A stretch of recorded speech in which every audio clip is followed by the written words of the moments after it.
are opening up a series this morning called The Summer of Love. And we're going to be inviting you into a new way of doing things, a more excellent way of doing things. And I just want to give you permission on the onset that if starting something new leaves you feeling like Dwight, it's okay. You're not going to get it right necessarily the first time. Let's just agree to step into some awkwardness together as we try to learn something new. But today we're kicking off this new series, like I said, called Summer of Love, and it's anchored in 1 Corinthians chapter 12 and 13. So if you're following along in your own Bibles, or if you like to read on your phone, feel free to jump there. I'll meet you there in just a minute. And the heart behind this series is that the gospel of Jesus, the way of Jesus, is the answer to all of life's issues, and it is the most excellent way. This way is best summed up in one word: love. Hence the Summer of Love. Now, 1 Corinthians is an invitation to see all of life and all of its issues through the lens of the gospel. The gospel was, and still is today, an entirely new way of being in this world. At the core of the gospel is love, the ability to deny oneself and look out for the well-being of other people. In 1 John 4:8, it says that God is love. This is what he does. So the book of 1 Corinthians, I'll give you some background. The book of 1 Corinthians, Paul talks about 5 major issues that the church is facing at that time. 1 Corinthians is commonly thought to be the first letter that Paul writes to Corinthians, but in fact, it's probably 2 Corinthians, and what we know as 2 Corinthians is probably 4th or 5th Corinthians.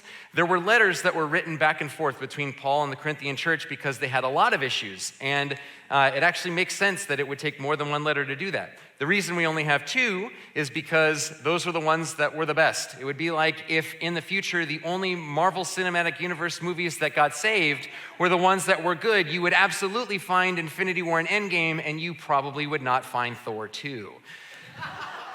So, 1 Corinthians and 2 Corinthians are an invitation to take a look at the hot topics of the day, and that's what we're doing. And Paul asserts that struggling to walk in the new way of love that is represented in the gospel of Jesus is what the church in Corinth is doing, and that their failures were affecting their relationships. He talks about all these issues and how the gospel of Jesus, the new way of love, addresses all of these issues. 1 Corinthians 13, verse 7 says, "Love always protects, always trusts, always hopes, always perseveres. Love never fails." This week, we're going to look at the gospel of Jesus, the more excellent way of Jesus, through the lens of hope. So this is a summer series on love, but we're going to look at it through the lens of hope. And we're going to talk about ways to hope, what our hope is, and what it looks like to walk in hope. So I want to start with common versus excellent. What is hope? I want to introduce this concept with a story of my own. In 2017, in November, Pastor Ryan approached me and asked me to speak at the end of the year. He said, "You're going to have the last message of the year. You can talk about anything you want." The Lord had been doing a work in my life at this time on the subject of hope, and so I knew right away that I was going to be speaking about hope. And this was in November. I started working on it, and in December, my brother-in-law went in for a heart surgery, and the surgery immediately did not go well. In the post, they came out and they said things didn't go the way that we were expecting. He hasn't woken up yet. Here's what's going on. And so we started praying, and I said, "It's okay. I know what we're supposed to do here. This is where we hope. Listen, here's what happened. Pastor Ryan asked me to speak. God had already put hope in my heart. God does this to people who end up on stage. He does like weird things. He puts them through stuff so that they have a story that they can tell people." And so I'm like, "It's okay. We just got to hope. That's what's going to happen." And so we pressed into hope, and we hoped, and we hoped, and we hoped. And then my brother-in-law passed away. And I was left feeling shocked, disillusioned, frustrated. It reminded me a lot of feelings that I experienced in 2014 when my father was diagnosed with cancer. And I prayed and I hoped and I begged, and this was the very beginning of the work that God had begun in my life on the concept of hope. And I said, "Lord, please save my dad." And then my dad passed away. And I started to develop this feeling like, I don't know that I can trust your hope. And if hope is a part of love, I'm not actually sure that you love me because you didn't meet me in these circumstances the way that I expected. I only share all this with you because I invite you to go on an honest journey with me this morning as we talk about hope. So, coming back, what is hope? Today, the dictionary defines hope as wanting something to happen or to be the case. Synonyms include desire, wish, aspiration, ambition, aim, or plan. We hope for things like promotion or a raise, maybe good grades, a boyfriend or girlfriend, depending on what season of life you're in, financial stability, recognition, appreciation, value, or maybe change. We hope for all kinds of things. In short, when we say we hope, we usually mean we want better or we want some kind of improvement for ourselves in some way. This is the common way of hope today. To be honest, on the onset, this kind of hope is really engaging. It produces exhilaration and anticipation. When you decide to hope for something new and you give yourself permission to step into that, it kind of makes you feel like there's a temporary wind in your sail, like the world is your oyster and you can do anything. You could tame any sea, but the truth is, it's as likely to produce frustration and disillusionment as it is fulfillment. When what we wanted to happen happens, we feel happy. But when we don't get what we want, the emotional pendulum swings the other way. And hope that we had gives way, and we're stuck in a boat that feels like our crewmates are disillusionment, anxiety, depression, and despair. This is why people become afraid to hope, because hoping might make you happy, but it also might make you feel like you have to walk the plank. In contrast, an archaic use of the word hope used to mean a feeling of trust. This more accurately defines the more excellent way of Jesus. Hope, which comes from and is the way of Jesus, rooted in love, means trusting God instead of desiring for oneself. But I'd like to call out a feeling here. This is a risk that we feel, isn't it? What makes this so hard is, how do I know that I can trust God in my circumstances? What if God's plans feel like they better serve God and what He wants for His agenda than what they do for me, than how well they look out for me? How do I know that God's plan will avoid my personal pain, suffering, and loss? If His plan doesn't avoid my personal pain, suffering, and loss, can I really trust a God whose plans include those things for me? Hold the thought. We're going to come back here in just a minute. God doesn't tell us every single thing He's going to do every minute of every day. Sometimes I think that if He did, I might be more on board with what He's doing, right? If I knew that this pain, suffering, stretching, challenging circumstance was going to produce this, then I would sign up for it. Anybody ever seen the TV show Alone? Yeah, that's like a quintessential example of this. If you're willing to endure pain, suffering, and torture from nature in isolation, only able to take 10 items with you into the wilderness and be the last one to survive, you get $500,000. Sounds great, right? So if I knew that at the end of this I was going to get $500,000, then sure, I'll starve. That sounds great. At least that's what they do. But even though God has revealed all the details, or He hasn't revealed all the details of His plans, He has revealed the outcome, the results of His plans. They will result in redemption, reconciliation, restoration for everyone who trusts in Him. So what do His plans look like? God's plans look like Jesus. This is, when I wrote this, I had a cringe because whenever I ask a question and they go, Jesus, I'm like, no, yes, no, give me a better answer than that. But I'm giving you that answer, so I guess I'm a little bit of a hypocrite.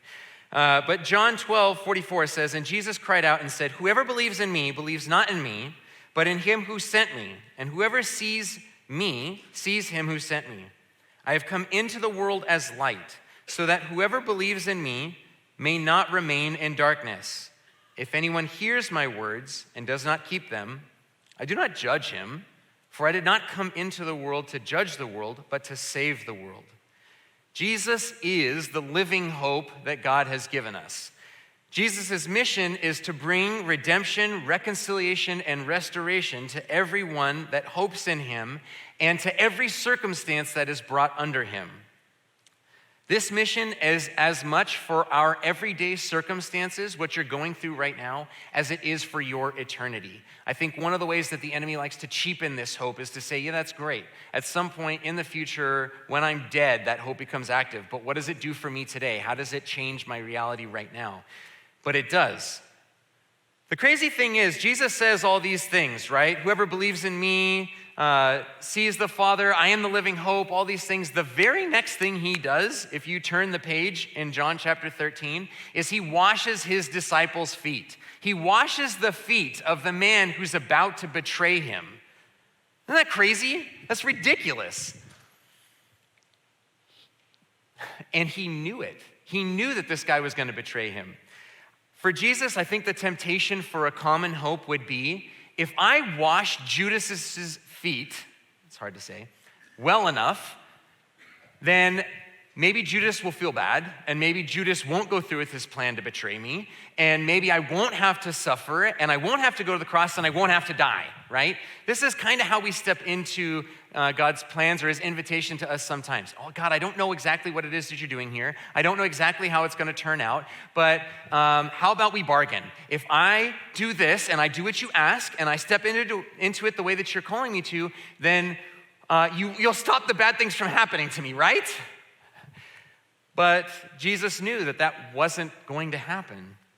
The more excellent way that Jesus modeled was trusting God and allowing God to bring him face to face with pain, suffering, and death at the hands of the betrayer that he was invited to willingly submit to.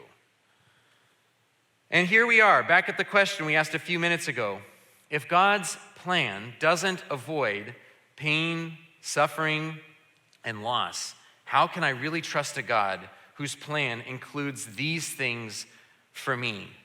This hope sounds a lot less like hope and a lot more like despair.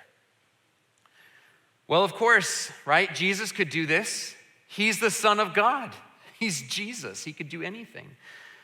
But Jesus didn't walk in common hope. He said, I am the resurrection and the life. Jesus knew that in order to experience resurrection power, there needed to be a confrontation with death.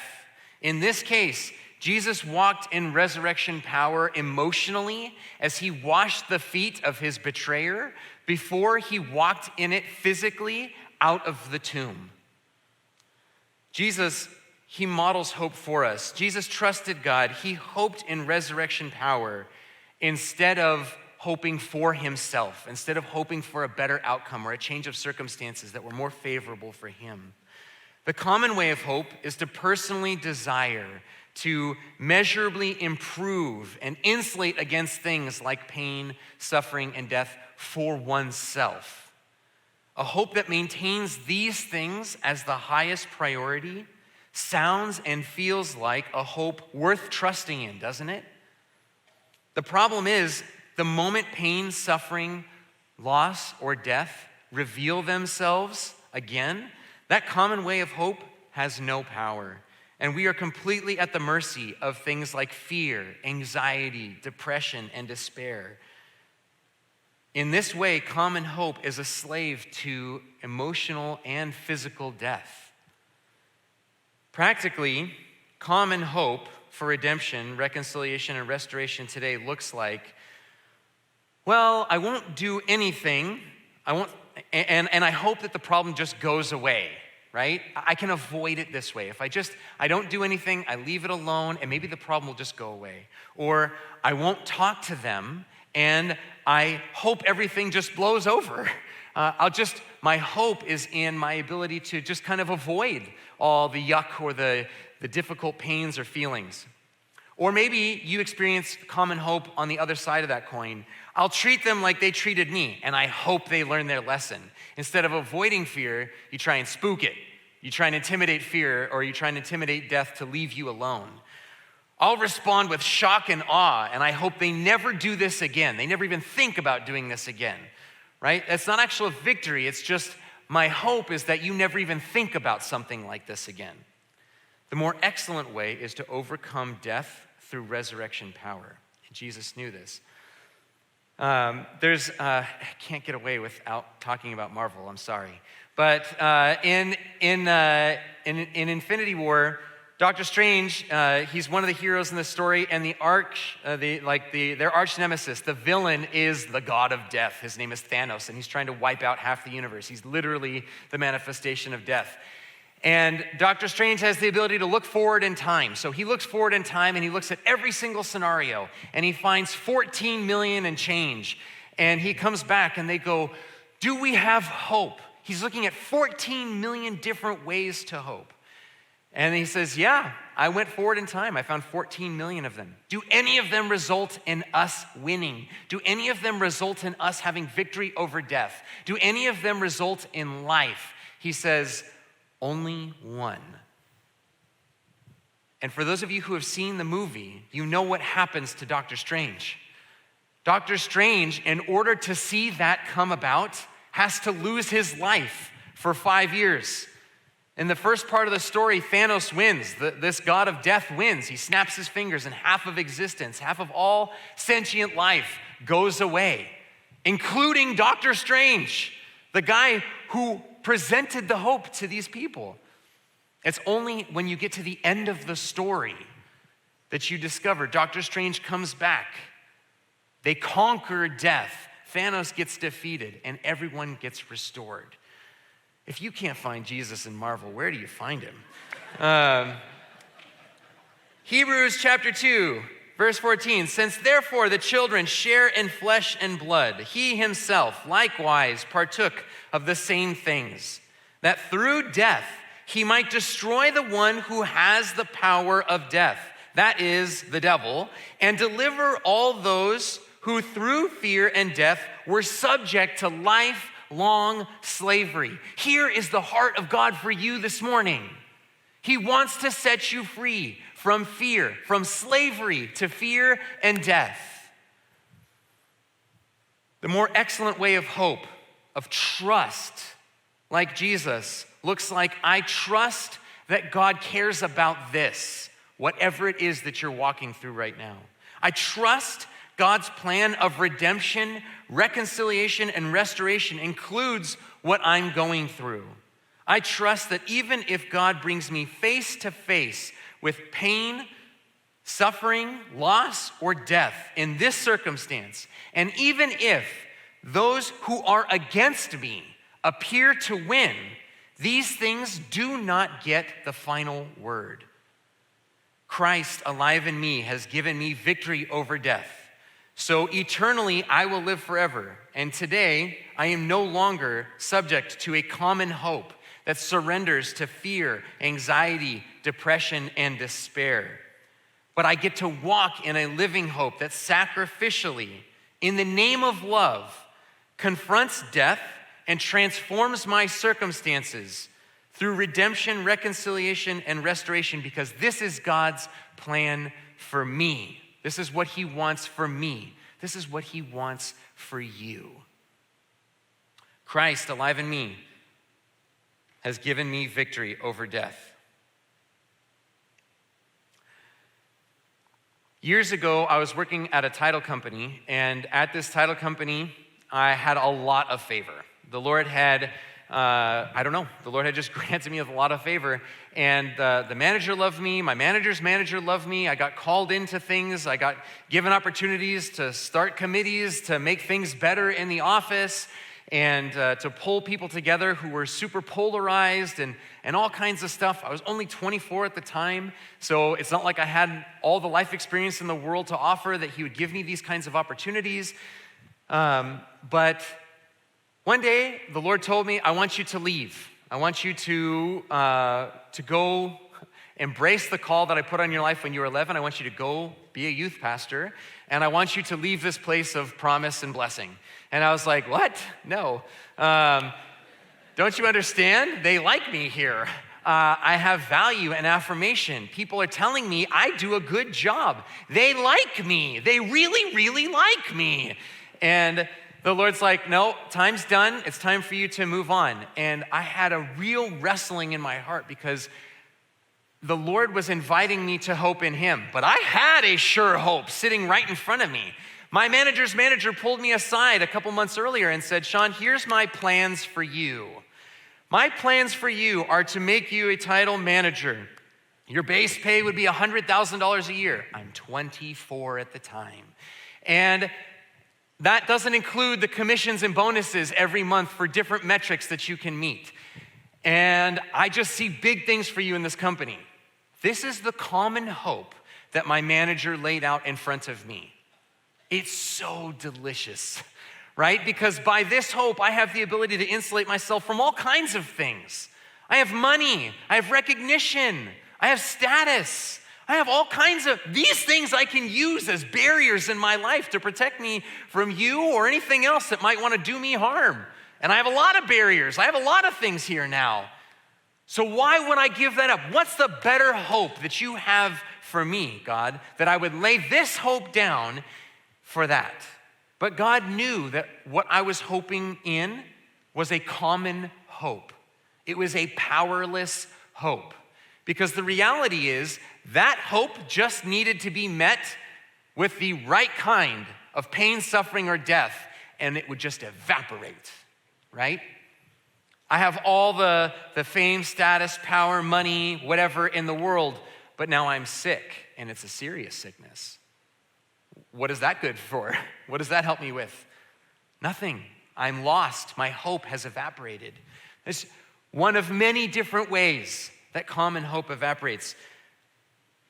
I wrestled with the Lord deeply about this and eventually said yes. I stepped away and I did what the Lord asked me to do. But the next 5 months felt like death after death. I left thinking, okay, I have some money and I have this kind of a plan and all that kind of stuff. The next 7 months were just systematic stripping away of every common hope that I had put my heart in. Every single one of them. Most of them rooted in money. And at the end of the year, in December, on December 15th, I had no money left in my bank account. I had nothing left to my name. I had people in my life telling me that I should put my big boy pants on, get a real job, and get my life back together. I was at the point where even people who genuinely cared about me were looking at me with like, wow, you are just missing it. But I was like, but I'm doing what God told me to do, right? This is what God invited me to hope in him. And on December 15th, we had $200 left in our bank account, no options left. I remember I stood outside our condo, the mortgage was due that day, and I was like, God, I don't know what to do. I feel like I'm losing my mind. I put my hope in you, just like you asked me to, and I thought it was gonna turn out well, and the wheels fell off. Now, at this point, I can't pay the mortgage.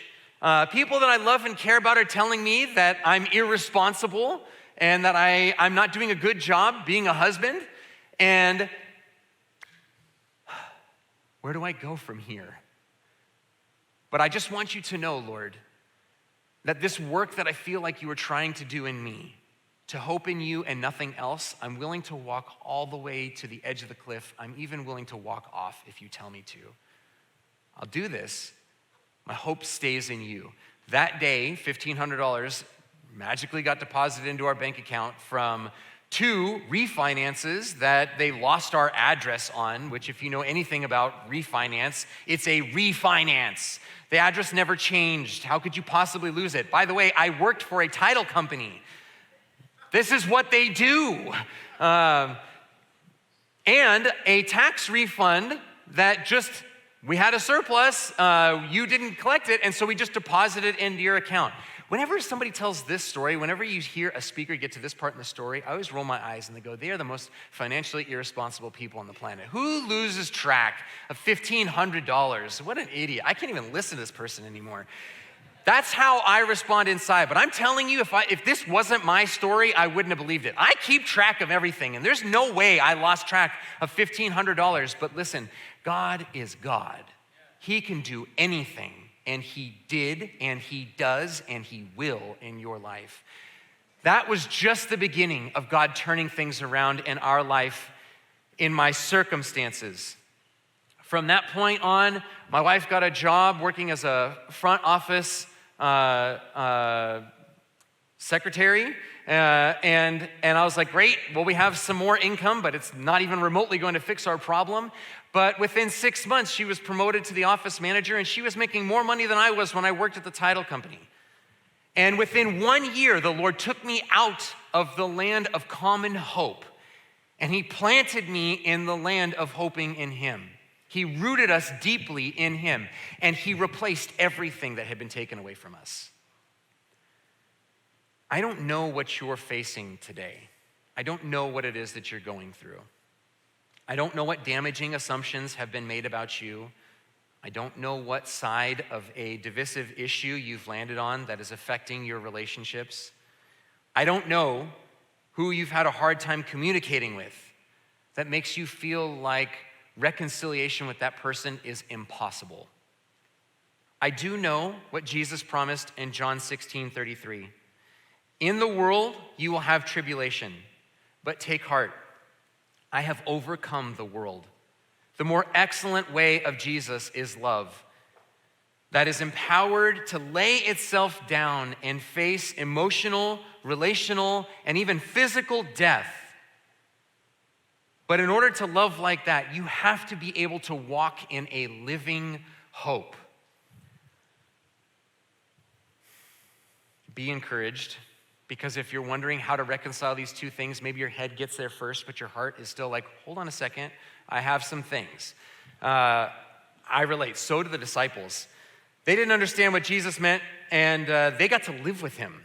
In John 16:19, it says, Jesus knew that they wanted to ask him. So he said to them, is this what you're asking yourselves? What I meant by saying a little while and you will not see me, and again a little while and you will see me? Truly, truly, I say to you, you will weep and lament, but the world will rejoice. You will be sorrowful, but your sorrow will turn into joy. When a woman is giving birth, she has sorrow because her hour has come. But when she has delivered the baby, she no longer remembers the anguish for joy that a human being has been born into the world. So also, you have sorrow now, but I will see you again, and your hearts will rejoice, and no one will take your joy from you. This is how you can trust a God whose plans will include confrontations with pain, suffering, loss, and death. You can trust him because the truth is there's no way to avoid these things in life. And God knows that. So instead of leading you from shadow to shadow, hoping to avoid their fearful gaze, his plan is to give you permanent victory over them and a joy that cannot be stolen. The invitation is to trust in the resurrection power that raised Jesus from the dead, that is now alive in you, that removes your slavery to fear and death. The enemy this morning, he wants to accuse God to your heart. He wants to say, God doesn't love you. Here's how I know. Because he brought these things into your life. Because he allowed these things to happen to you. Because when you put your hope in him, it didn't work out the way that you thought it would. Because God led you into a confrontation with death. Who does that? The one who wants to set you free does that. David faced the lion and the bear. And when we read about this story, we get encouraged, right? Because what did the lion and the bear lead to? Led to Goliath. The way that God met him with the lion and the bear led him to the courage to face Goliath. But the lion and the bear are death. Remove the romantic thought for a moment. Which of you would be willing to step in front of a lion or a bear? Or better yet, which of you would put your kids in this way to say, I'm gonna teach you how to live in hope. Here's the bear, good luck. There's a lion, you got this, son.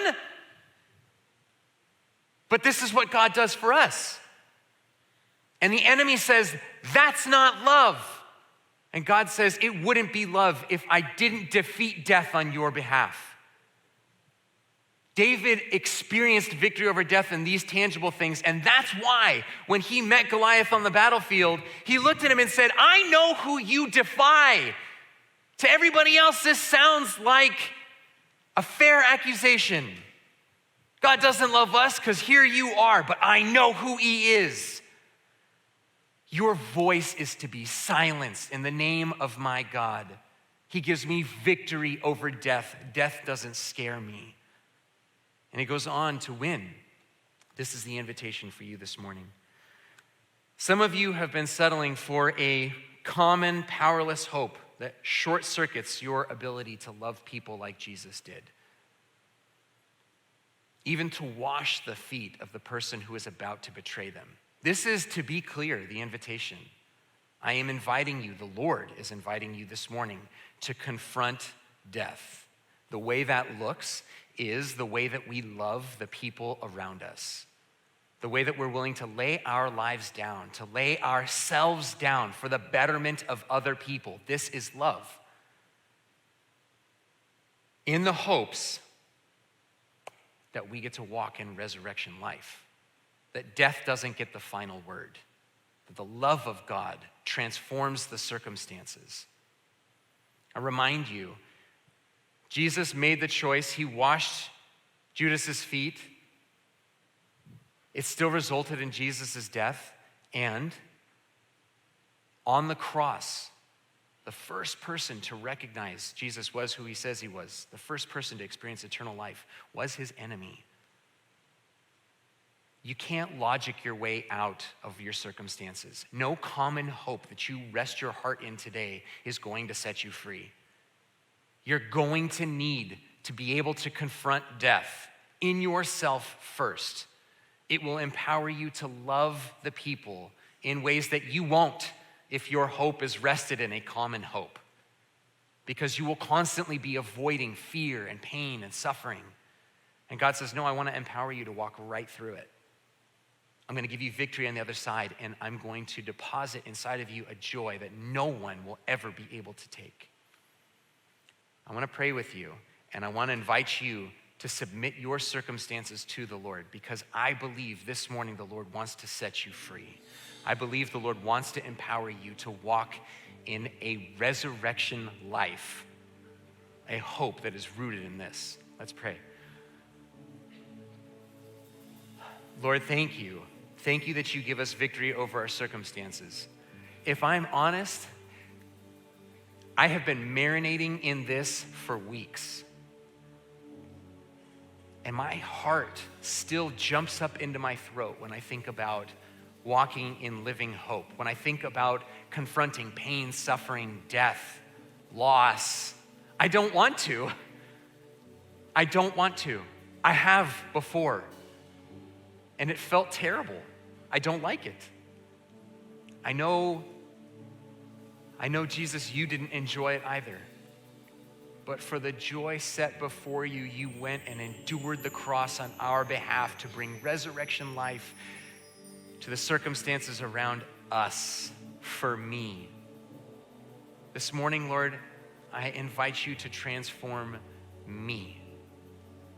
Help me understand the kind of love that you loved me with so that I can be changed, so that my hope can be transferred from a common hope. And Lord, I know my heart is so clever, it's so crafty. It's excited to say yes, yes, yes, and also let's hedge our bets and put our hopes in a couple other things over here. I don't want it. Because I know for sure that common hope offers me no real lasting value when the day of confrontation comes. I want something that allows me to stare death in the face and say, even if you feel like you win today, you don't. God will restore my relationships. God will redeem this circumstance. God will reconcile this situation because that's who he is. That's what his love does. That's why his love is the most excellent way. Lord, we want to offer up our circumstances to you. The thing, Holy Spirit, that you've been putting on our hearts this morning as we've been talking about hope. And we ask that you would move us from a place of common hope into a living hope, a resurrection life in you. In Jesus' name.